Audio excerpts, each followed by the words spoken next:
Latest episode দেখুন একদম add free. ভাগ্নে, দেবকীর পুত্র হওয়ার অর্থ জানিস তুই? আমি দেবকীর পুত্রকে রাজসিংহাসন দেওয়ার জন্য খুঁজছি না, কিন্তু তাকে বিনাশ করার জন্য খুঁজছি।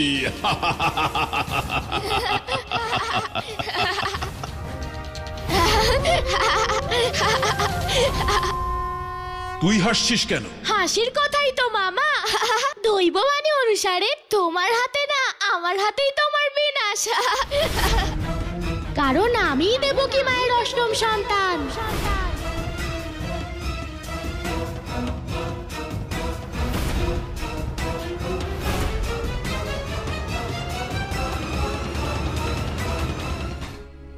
দেবকী, আজ আমি এটাই বুঝতে পারছি যে যা হয় ভালোর জন্যই হয়। ওই দিন তুমি আমাদের সন্তানের সত্যিটা না জানার সিদ্ধান্ত নিয়েছিলে দেবকী, আর সেই সিদ্ধান্তই আজ আমাদের সন্তানের জীবন বাঁচানোর একটা উপায় হয়ে দাঁড়িয়েছে। এখন এটাই আমাদের সন্তানের জন্য মঙ্গল হবে যদি তুমি ওর সত্যিটা না জানো দেবকী। মহারাজ, আমি একজন মা। এই সংসার আমার থেকে যতই লুকোনোর চেষ্টা করুক, কিন্তু আমার মমতা জানে যে আমার সোনা কোথায় আছে।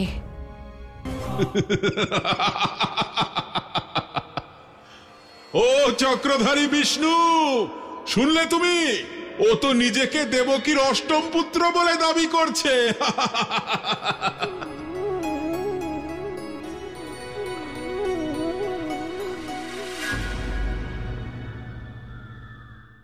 এটা আবার তোমার কোনো ছলনা নয় তো? আমাকে ভ্রমিত করার জন্য নতুন কোনো ছলনা করছো না তো?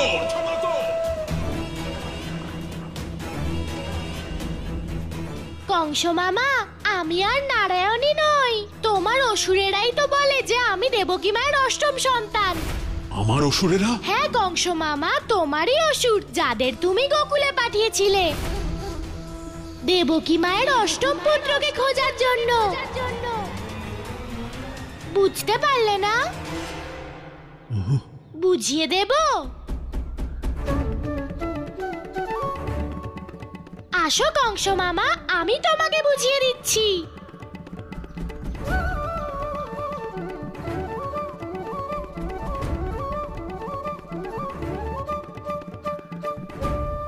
কংস মামা, সবার প্রথমে পুতনা বলেছিল যে আমি দেবকী মায়ের অষ্টম পুত্র, আর ও আমাকে ওই উঁচু জায়গায় নিয়ে গেছিল।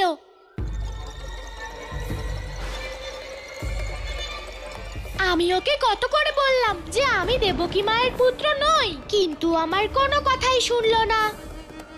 আর সেটা প্রমাণ করতে গিয়ে নিজেই প্রাণ হারালো।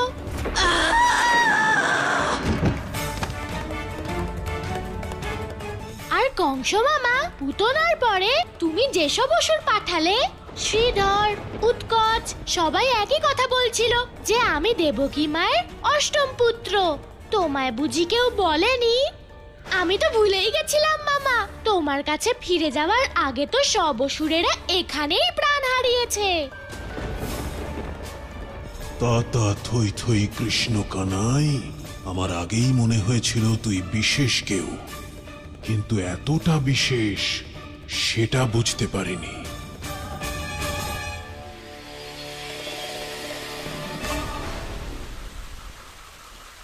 কংস মামা, থেমে গেলে কেন? চলো।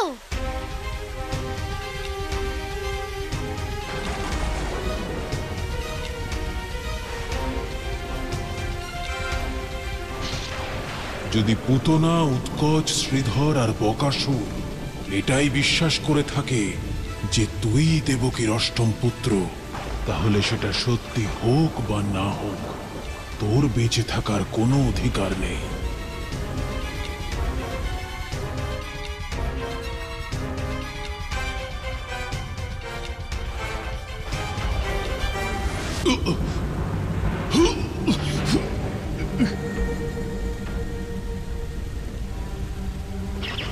কংস মামা কোথায় গেল?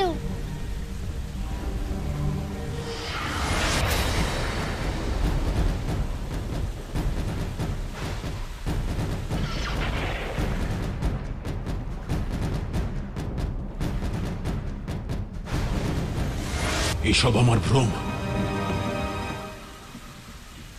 কোথায় এসেছি আমি?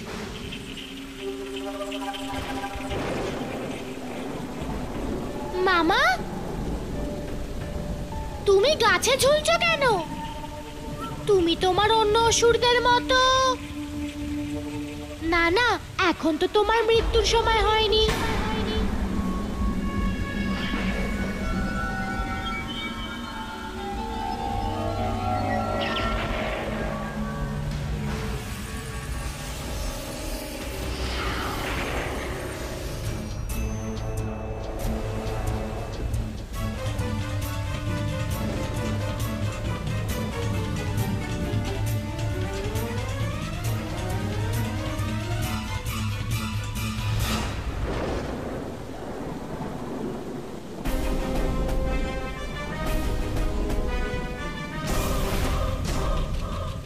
এটা বিষ্ণুর কোনো ছলনা ছিল না, এই বালকের শক্তি। সর্বপ্রথমে আমাকে এই কানাইয়ের সত্যটা জানতে হবে, সম্পূর্ণ সত্য। আমার মন বলছে মহারাজ, সেই রাতে আপনি আমাদের সন্তানকে নিয়ে অন্য আর কোথাও নয়, বরং আপনার মিত্র নন্দরাজের গৃহে গেছিলেন। এটা শুধুমাত্র তোমার অনুমান দেবকী। এ আমার কোনো অনুমান নয়, এ আমার বিশ্বাস মহারাজ, একজন মায়ের বিশ্বাস। হোক না হোক, দেবকীর সোনা যশোদার গৃহে আছে। আমি জানতাম এত বছর হয়তো আমার সোনা যশোদার গৃহে ছিল, কিন্তু এখন আর নয়। আমি আমার সোনাকে নিয়ে আসবই। দেবকী, দেবকী, আমার কথা শোনো। কংস মামা, আমি আমার কথা যা জানতাম আমি তোমাকে সব বললাম। তুই হয়তো এটা ভুলে যাচ্ছিস ভাগ্নে, যে আমি ভগবান কংস, যিনি সর্বব্যাপী, সর্বজ্ঞানী। আমি যেটা জানতে চাই সেটা আমি জেনে নিই। এ তো আরো ভালো কথা। এবার তুমি নিজেই ঠিক করো, তোমার অসুরেরা তোমাকে সত্যি বলছিল নাকি মিথ্যে? আমি কি দেবকী মায়ের পুত্র নাকি না? আমি আমার সত্য জানার অনুমতি তোমাকে দিলাম।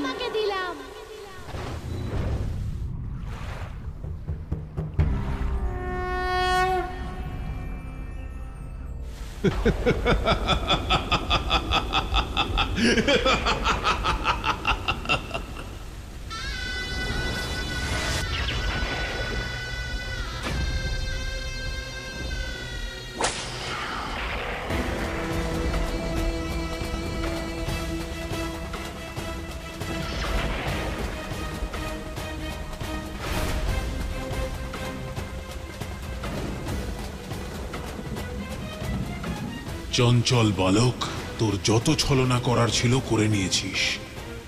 এবার আমি তোকে আমার লোকে নিয়ে যাব, কংসলোকে।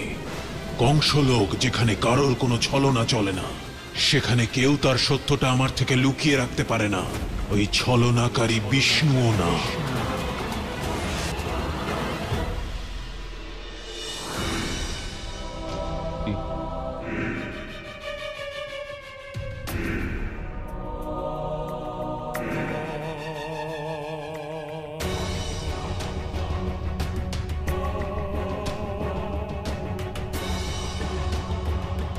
এদিকে আয় কানাই।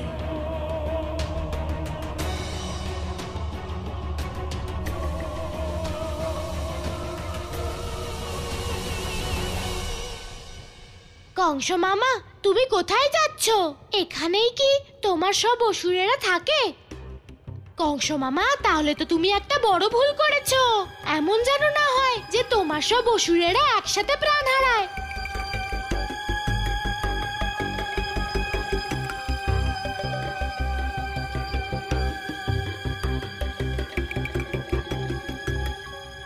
ভাগ্নে, এটা তোর গোকুল নয়, এটা ভগবান কংসের ধাম, কংসধাম। আমার সম্পূর্ণ আসুরিক শক্তি দ্বারা নির্মিত কংসলোক। এখানে সেটাই হয় যেটা আমি চাই। কিন্তু মামা, মা বলে আমরা যা চাই তার নির্ণয় আমরা নয়, স্বয়ং নারায়ণ করে। করেন। সেসব এখানে চলে না। আমি বললাম না, এখানে সেটাই হয় যেটা ভগবান কংস চায়। আর আমি চাই যে তুই সত্যটা বল। কে তুই? কি তোর পরিচয়? নারায়ণ নারায়ণ প্রভু, অধর্মী কংস নন্দলালকে নিজের অবচেতন অবস্থায় এমন এক লোকে নিয়ে গেছে যেখানে শুধু কংসেরই অস্তিত্ব রয়েছে, যেখানে নন্দলালকে সত্য কথা বলতেই হবে। আর যদি এমনটাই হয় তাহলে অধর্মী কংস পরমাবতার শ্রীকৃষ্ণের সত্য জেনে যাবে। তখন কি হবে প্রভু? দেবর্ষি, নিয়তিও এটাই চায় যে কংস সত্যটাও জানুক। কানাই অনেক দিন ধরে কংসকে সত্য জানানোর চেষ্টা করে চলেছে, কিন্তু অহংকারী কংস তা কোনোদিন জানতে চায়নি। তবে এবার নির্বোধ কংস স্বয়ং কানাইকে তার অবচেতনের কাছে নিয়ে যাচ্ছে, যেখানে বলা সত্যকে না তো সে অবিশ্বাস করতে পারবে, আর না সে অবজ্ঞা করতে পারবে। দেবর্ষি, নারায়ণ নারায়ণ। তার মানে তো প্রভু এর অর্থ হলো এই যে কংস কানাইকে কংস লোক অব্দি নিয়ে যায়নি, বরং এ তো স্বয়ং আমার প্রভু নারায়ণের ইচ্ছে ছিল। হ্যাঁ দেবর্ষি, এই সম্পূর্ণ লীলা এই জন্য যাতে পাপী কংস সেই পরম সত্যকে বিশ্বাস করে, যাকে সে আজ পর্যন্ত অস্বীকার করে এসেছে। নারায়ণ নারায়ণ, আমি বুঝতে পেরেছি প্রভু, আপনার লীলা আমি বুঝতে পেরেছি। কংস মামা শুধু আমার সত্য জানার জন্য এখানে নিয়ে এলে? এর আর কি দরকার ছিল কংস মামা? আমি তো সব সময় সত্যি কথা বলি। বলো, কি জানতে চাও তুমি আমার কাছ থেকে? চঞ্চল বালক, সত্যটা বল। কে তুই? যশোদা আর নন্দের সাধারণ এক সন্তান, নাকি সেই অসাধারণ বালক যার জন্য দৈববাণী হয়েছিল? তুই কি সেই যাকে বসুদেব অষ্টমীর রাতে মথুরা থেকে গোকুলে রেখে এসেছিল? তুই কি সেই ছলনাকারী বিষ্ণুর অংশ যাকে বসুদেব আর দেবকী জন্ম দিয়েছিল? এত প্রশ্ন সব একসাথে? কিন্তু তুমি কোনো চিন্তা করো না মামা, আমি তোমার সব প্রশ্নের উত্তর দেব।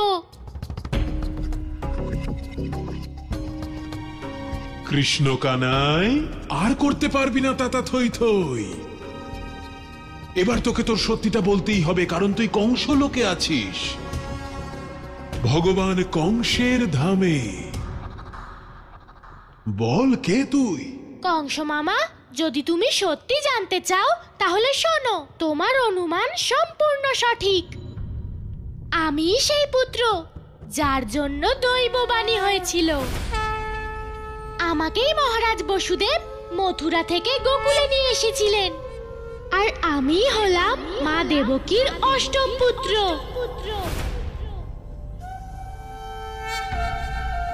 কিন্তু মামা শুধু তাই নয়, আমি মা যশোদারও পুত্র। আর মহারাজ বসুদেবও আমার বাবা, আর নন্দরাজও আমার বাবা। এ আবার কেমন সত্য বালক? কংস মামা, ধৈর্য ধরো, আমি তো সবেমাত্র আমার সত্য বলা শুরু করেছি। তুমি জানোই না, আমি সমগ্র সংসারের পুত্র, আবার সমগ্র সংসারের পালক। সকলে আমাকে পুত্র রূপে পাওয়ার জন্য যুগ যুগ ধরে তপস্যা করেন, পূজা পাঠ আর যজ্ঞও করেন, আর আমি সকলের ইচ্ছা পূরণ করি। তাই তো আমি পুতনারও পুত্র, যে আমাকে হত্যা করার চেষ্টা করেছিল, আর গোপিনীদেরও পুত্র, যারা আমাকে সাজানোর জন্য সর্বদা অপেক্ষা করে। মিথ্যে কথা, অসম্ভব। তুই পুতনা, দেবকী, যশোদা একসঙ্গে সবার পুত্র কি করে হতে পারিস? অসত্য বলছিস তুই। মামা, তুমিই তো বললে এটা কংস লোক, এখানে কেউ অসত্য বলতে পারে না। যদি আমি সত্যি না বলি তাহলে কি তুমিও মিথ্যে কথা বলেছিলে? না না। তবে কি তোমার নিজের শক্তির ওপর বিশ্বাস নেই? না, আমার নিজের শক্তির ওপর পূর্ণ বিশ্বাস আছে, কিন্তু এই বালক একসঙ্গে এতজনের পুত্র কি করে হতে পারে? কেন না, যদি এক ঈশ্বর সকলের হতে পারে তবে এক পুত্র সকলের সন্তান কেন হবে না? মামা, আরো একটা কথা বলি, আমি সকলের পুত্র, কিন্তু কারোর পুত্র না। আমি সকলের পুত্র, কিন্তু কারোরই পুত্র নই। এসব কি বলছিস তুই? যে আমাকে যেই রূপে চায় আমি তার কাছে সেই রূপেই ধরা দিই মামা। এই দেখো না, তুমি আমাকে শত্রু ভেবে নিয়েছো। যশোদা মা আমাকে পুত্র হিসাবে মেনেছে, তাই আমি মায়ের পুত্র। আসল সত্য হলো যে আমি কিছুই না, না আমি শত্রু না পুত্র, না আমি জন্ম নিই না আমার মৃত্যু হয়। আমি তো অনাদি। বুঝতে পারলে না? চিন্তিত হওয়ার কিছুই নেই মামা, কারণ আমাকে কেউ বুঝতে পারে না, তাই সকলেই আমার ব্যাখ্যা নিজের মতন করে করে। দেবকী মায়ের কথাই ভাবো না, মা একদিকে আমাকে প্রভু ভাবে, কিন্তু অন্যদিকে একটাই চিন্তা করে যে আমি মায়ের পুত্র। তুমি মাকে গোকুলে এই কারণেই এনেছো না, যাতে মা নিজের পুত্রকে চিনতে পারে। কিন্তু আমার তো ভয় করে যে আমাকেই না পুত্র ভাবে। তুমিও কি মায়ের কথা মেনে নেবে যে আমি মায়ের পুত্র? না না, কখনো না। তুই তো যশোদার পুত্র, তুই দেবকীর পুত্র। কংস মামা, আর আমি কিছু বলবো না। এবার তুমিই ঠিক করো যে আমি কার পুত্র, যশোদা মার নাকি দেবকী মার?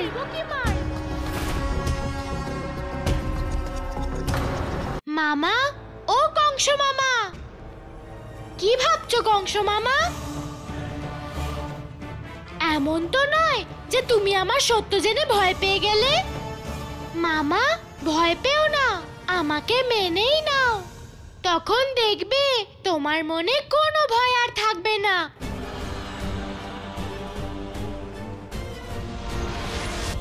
কংস মামা, তোমার সঙ্গে কথা বলতে বলতে তো কত বেলা হয়ে গেল। মা আমার চিন্তা করছে, এবার আমি যাচ্ছি। নিজের খেয়াল রেখো কংস মামা।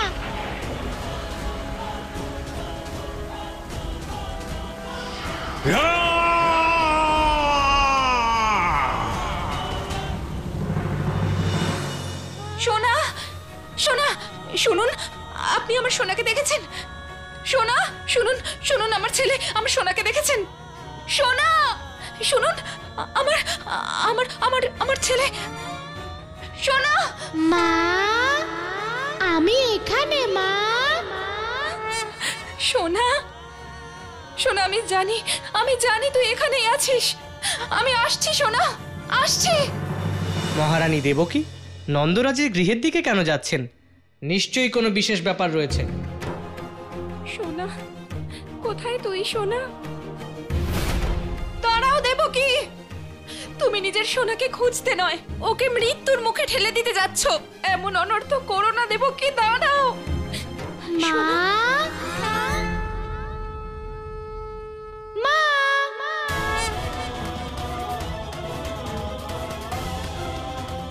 আমার সন্দেহ সঠিক ছিল, আমার সোনা নিশ্চয়ই এই গৃহে আছে। সোনা, কি ভাবছো কংস মামা? এমন তো নয় যে তুমি আমার সত্য জেনে ভয় পেয়ে গেলে। আমি ভগবান, ভগবান কংস, আর ভগবান কাউকে ভয় পায় না।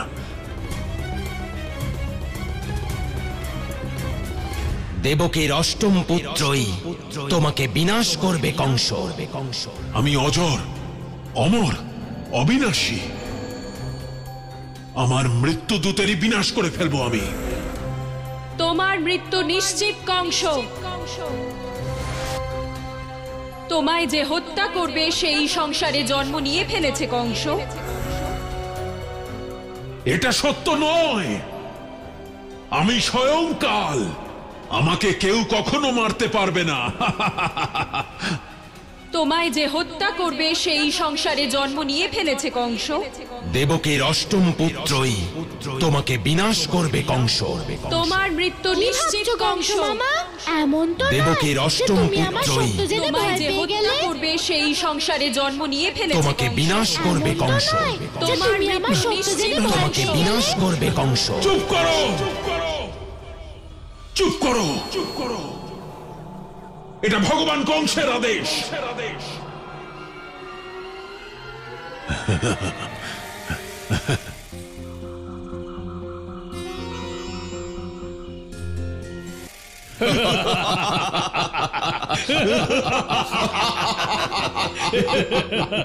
যে নিজেকে মৃত্যুদাতা মনে করত সে আজ নিজেই মৃত্যুকে ভয় পাচ্ছে। কংস গোকুলে এসেছিল নিজের মৃত্যুকে জয় করতে, কিন্তু প্রভুর বাল্যরূপের কাছেই পরাজিত হলো। কে ওখানে? সামনে এসো। ভয় পেয়ে গেলে? ভগবান কংসকে ভয় পেয়েছ? এসো। আমাকে কেউ পরাজিত করতে পারবে না, কেউ অনিষ্ট করতে পারবে না আমার।